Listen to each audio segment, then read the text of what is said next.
Hi, everybody. This is David Nevins for Citybiz List, and welcome to our program today. We have a very special guest, and he is Stephen Schupak.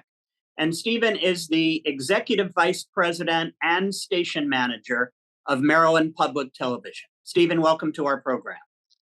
Oh, thanks for having me. It's indeed our pleasure. I know there is always a lot going on at MPT. So let's get right into it, if you don't mind. And so let's begin. I had the pleasure some weeks ago of visiting your new main production studio, and to say that it's been expanded and modernized is probably a bit of an understatement.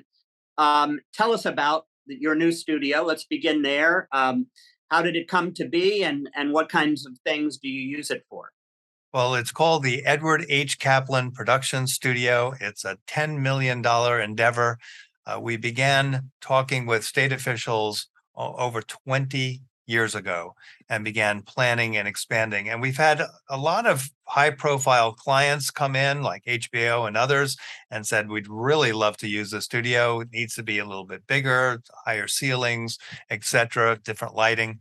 And we've had hundreds of productions from MPT in the old studio, but we also needed more room. We need modernization, air conditioning, green rooms, makeup rooms, all those things needed to be updated and improved. And now we're open for business. I know that's a line for the state. We use it a lot here because production activity is a bona fide statewide activity for businesses and government agencies all across the state.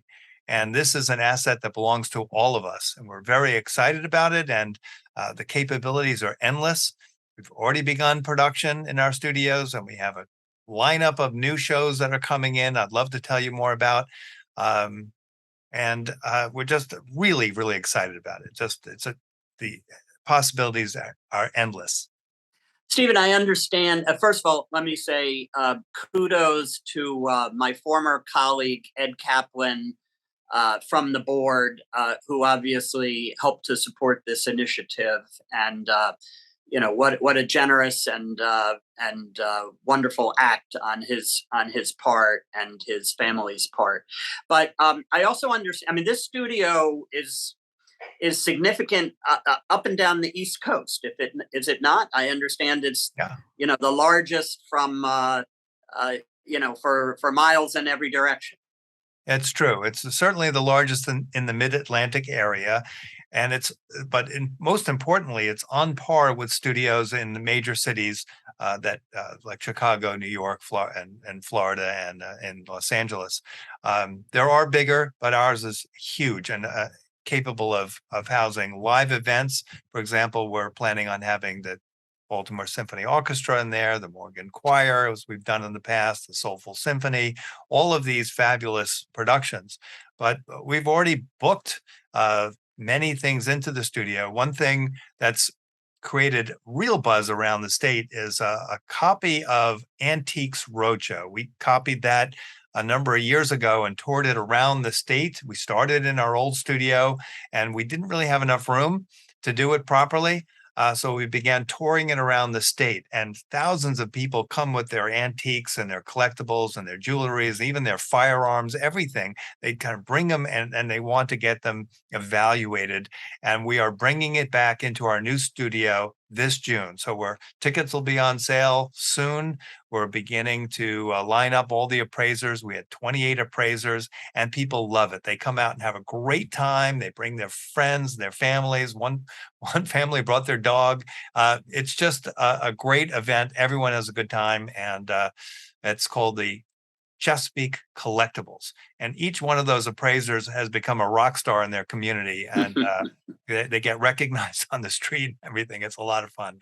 We have a lot of good fun with that program. The Chesapeake Bay Summit is coming back here, which is the first and only place where we bring together watermen, farmers, scientists and academics and government officials all into the same room to talk about the future of the Bay. It's the only time it happens, and it's in our studio. And we have so many more interesting events, town hall meetings, and performances and other things. So we just couldn't be any happier. That's great. And I know your viewers, Marylanders and beyond, will be excited to see all the new programming that comes out of that great new studio. Yeah. And we Um, partner with the business community on pretty much each of those productions. So there's real engagement with our citizens and business community and our nonprofits and other government officials. So almost everything we do is a partnership at some level. that's great. So speaking of Marylanders, and I guess more specifically speaking of Maryland state government, of which you all are a part, this is a pivotal time in state government, and I know that MPT has plans to play an important role in terms of helping to educate the citizenry about the choices that we all have upcoming to make. Can you talk a little bit about the upcoming Sure. election and MPT's role in it? That was a great transition because our very first production in the new studio was the primary debate for governor. The Democratic primary was held in our studios. It was the very first production, and it was very well received. It was broadcast on MPT statewide, but also carried by our partner WBAL TV and radio to increase our audience even more. And we are working currently on a debate with, for the general election gubernatorial race. So it's really exciting. There'll be more news on that very shortly, but it's really heating up. This is there's a lot of interest in this election. So that's really been great. Uh, but political coverage in general of interest to everybody living in the state, but also businesses and government officials across the state starts really at the very beginning. We're the contractor, was sort of the C-SPAN of the state of Maryland, and we operate the cameras in the Maryland State House and stream those sessions for all viewers, and we archive them so that they are available at any time. And that leads us to being the perfect place to, because all that footage from the sessions and all of the hearings, the committee hearings come right through MPT, and that helps us produce our weekly politics show called State Circle, hosted by Jeff Salkin. And that show has been long running and highly respected and considered sort of the gold standard in political coverage in the state. And with more and more resources being taken away as more journalists are leaving the industry and newspapers are starting to really feel the pain, and many are closed, that's an opportunity for MPT to come in with our coverage. And so we're covering State Circle. We're delivering it as a streaming event also. So after the show airs, people can get it online anytime on their televisions, on their desktops, on their mobile phones, wherever they're consuming political coverage. But as mentioned earlier, we're going to do town hall meetings in the new studios. And our main purpose here is to make sure that the citizens know where the candidates are on the issues, to get them on the record and to, in some sense, make sure they live up to their promises. Oh, that's terrific, Stephen. And even moving beyond Maryland, I don't know how many of our viewers know that that MPT is a big producer of programming for the national PBS system, and I understand you have two such documentaries coming up that you'd like to mention to our viewers as well. Yeah. One thing, when you work at a place like MPT, you find out how passionate people are about the place they live. And there's so much rich history here. And so a number of years ago, we said, why don't we try and promote two famous Marylanders, Harriet Tubman and Frederick Douglass, and help tell their story, which really has not been fully told. And by doing that,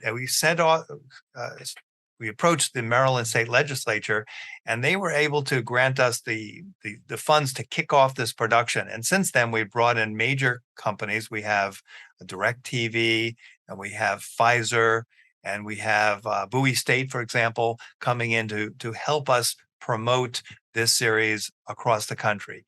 And when we greenlit the production, we called PBS and said, would you carry this to the rest of the country?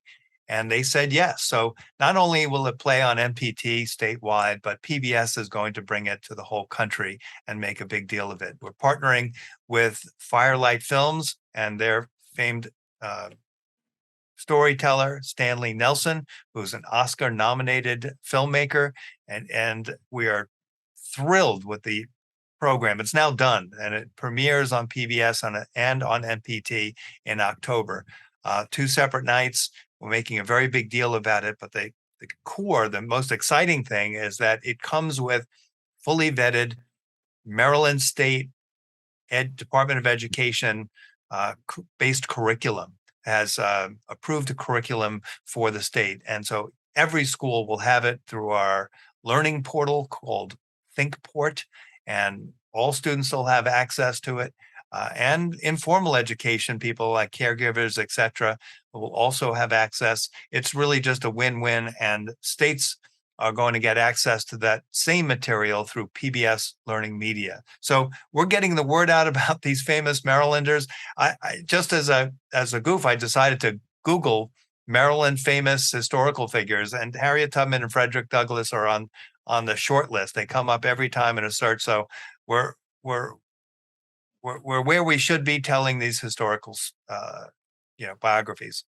That's great. I know probably the others, you don't need to comment. You probably get a number of professional athletes that pop up as well. But these are important. They get plenty of coverage. These are important stories.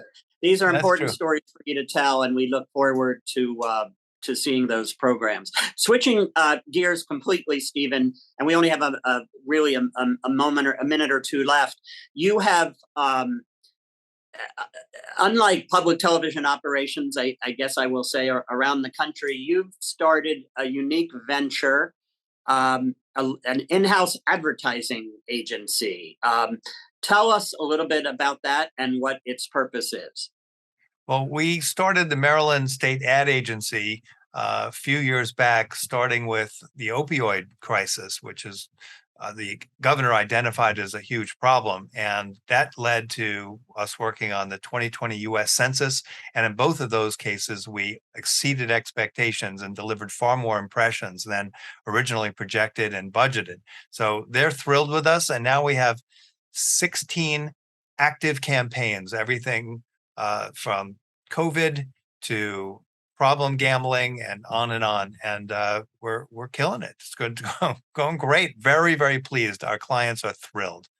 And basically, this is a business within MPT in which you take public service issues primarily that are related to state government in some way, and help state agencies tell their story throughout Maryland. It might be about cancer. It might be about COVID.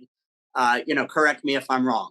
Right? Yeah, you've probably seen a lot of these spots. They've been spending millions of dollars, and the private industry, the media platforms, have been really thrilled because a lot of this money ended up going back to the federal government, and we've been able to spend it here in Maryland, get the word out on these important issues.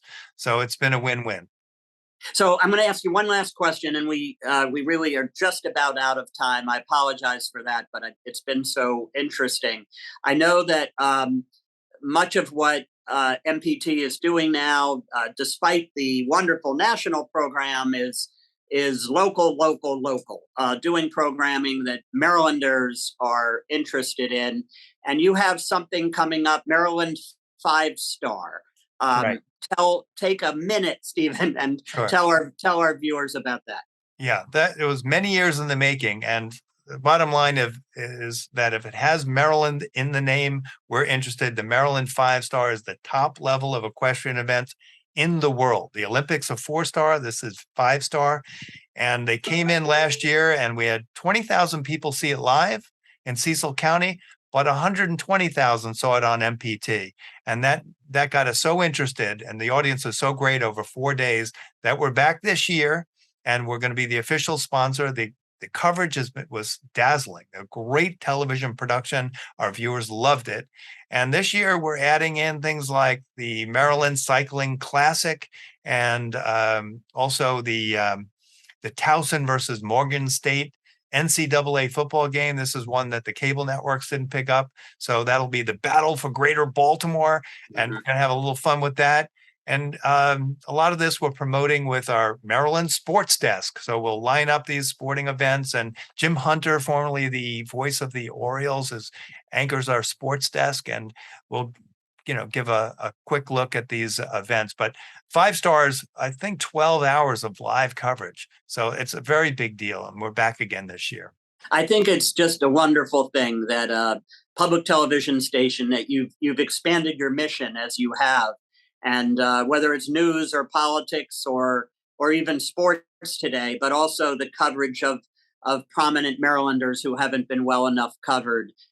What a great mission and tribute it is for MPT. So thank you for all you're doing. Oh, thank you. Thank you for this conversation. I'm glad to share it and glad to partner with so many people in the business community. It's really been a fun ride. Yeah, no, a terrific conversation. I won't be able to watch the Towson Morgan game on your network because I hope to be there in person. Yeah. Well, you have your connection with Towson. That's great. I do. And Morgan too, both on wonderful institutions.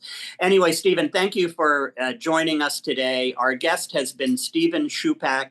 He is the Executive Vice President and Station Manager of Maryland Public Television, talking about all the wonderful things that MPT has planned and looks forward to in the years ahead. Stephen, thank you for joining us. Thank you. Take care. Thank you. Take care of yourself. This has been David Nevins for Citybiz List. Thank you for watching today.